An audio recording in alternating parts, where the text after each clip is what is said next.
ಬೆಟ್ಟ ಕಾಡುಗಳ ನಡುಕ ಬಂದೇವಿ. ಶಿವನ ಒಂದು ಹಾಡು ನೆನಪಾಗ್ತದೆ. ಶಿವನೇ ನಾ ನಿನ್ನ ಸೇವಕನಯ್ಯ, ದುರ್ಮನ ಬಿಡಿಸಯ್ಯ, ದುರ್ಮನ ಬಿಡಿಸಯ್ಯ.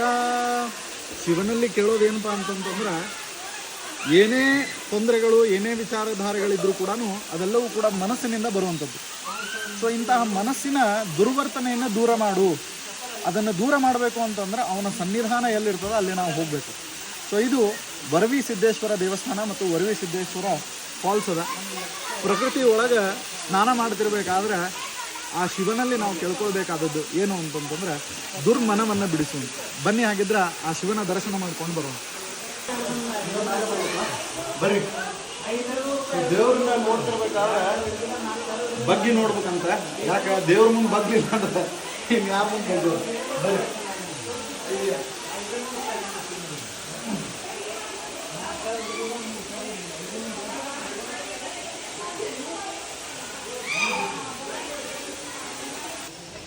ಇವನ ನೋಡ್ರಿ, ವರವಿ ಸಿದ್ದೇಶ್ವರ. ಎಂತಹ ಶಾಂತವಾದಂತಹ ಸ್ಥಳದೊಳಗೆ, ಪ್ರಕೃತಿ ಮಧ್ಯದೊಳಗೆ ಕುಳಿತುಕೊಂಡಾನ. ತ್ರಯಂಬಕಂ ಯಜಾಮಹೇ ಸುಗಂಧಿಂ ಪುಷ್ಟಿವರ್ಧನಂ ಉರ್ವಾರುಕಮಿವ ಬಂಧನಾನ್ ಮೃತ್ಯೋರ್ಮುಕ್ಷೀಯಮಾಮೃತಾತ್. ಓಂ ನಮಃ ಶಿವಾಯ.